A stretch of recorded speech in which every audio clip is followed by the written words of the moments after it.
Commissioner, what makes this protest different to any other protest that people would seek to organise in the wake of the Bondi terror attack? So this decision today is not protest agnostic.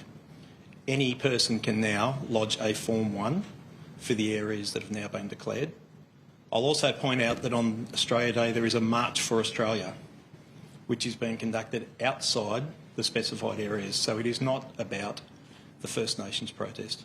What communication did police have with the Black Caucus and with the organisers of the March for Australia Day before you made this decision, and how did that factor into the decision? We have significant and ongoing discussions with all protest organisers. That's a normal part of what we do. The role of the New South Wales Police is to ensure public safety, and we'll continue to do that. So we absolutely considered the motivation of the protest organisers, the likelihood that a protest would take part if there was no declaration, but then making sure that we balance that role between community safety and the right to protest. Is it a case that the Black Caucus have satisfied what you needed to know regarding there not being any heightened community tensions? You're satisfied that the plans going ahead won't raise community tensions? I can say that it's an annual protest, and it's one that we work very closely with organisers. You have seen in recent years that has been incredibly peaceful, and that is because of the relationship we have with organisers.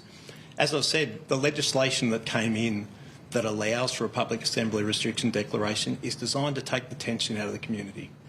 It's about trying to make sure community safety is paramount, and that's very much what we've done with organisers. But Commissioner, why does community tension, or the risk of community tension, stop as soon as you step foot in Hyde Park?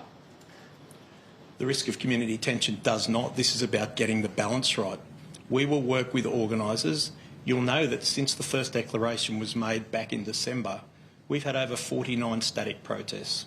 We have not stopped on free speech. We've encouraged people to come forward, but with the rights to protest comes the right to be responsible. Commissioner Lanyon, one of the Assistant Commissioners met with organisers of the January 26th rally this morning. And they say they were essentially at the start of that given an ultimatum, but that if they didn't change their route, that police would block the protest. Have police backed down on this? No, we haven't. I'm unaware that that was ever said. As I've said, we work very closely with protest organisers. I'm satisfied that the route, and certainly the declaration that I've made this afternoon, is the best way to ensure community safety. The Black Caucus Facebook event page for the Invasion Day rally notes that they stand in solidarity while, quote, the world watches multiple genocides unfold overseas. Do you think that there is an element of solidarity with Palestinian statehood and against Israel's military action in Gaza involved in the 26th January protest, and did you consider that?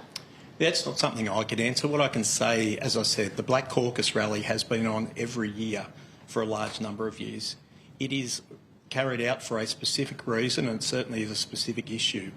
One of the concerns that I do need to consider, obviously, that other organisers and other interest groups will seek to join those rallies, and we'll work closely with organisers to make sure that community safety is first.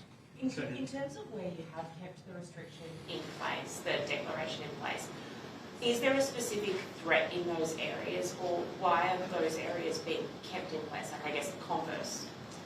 There's certainly no specific threat to the community. The reason for the eastern suburbs is very clear. That was the location of the terrorist incident itself.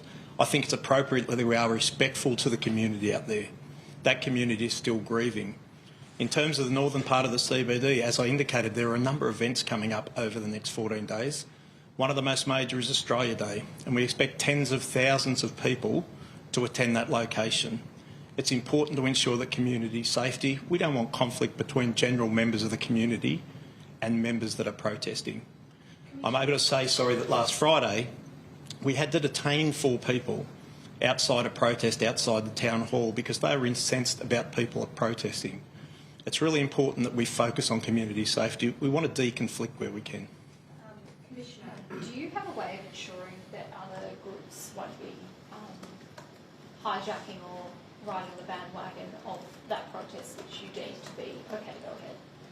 I haven't deemed a protest to be okay. The protest is taken to be authorised when it's no longer within an area for restriction.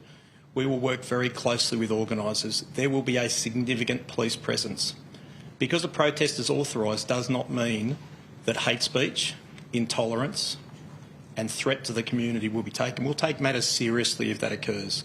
We'll be working very closely with organisers but monitoring those protests. Commissioner, these restrictions now apply to a carved part of the CBD, the eastern suburbs, and there's been an acknowledgement over the last 2 weeks that they don't prohibit static rallies, it's only extra legal protections when people want to seek to march. Are these rules, do they have any real function or effectiveness? I think what we've seen over the past 4 weeks, both with the initial declaration and the extension, is that it's taken the heat out of the community. I think the fact that we haven't seen large-scale open protests, people marching through the streets of Sydney, has reduced the tension. The decision about the legislation is obviously not one for mine. The job of the police is to enforce the legislation. That's what we're doing, but with community at the forefront of it.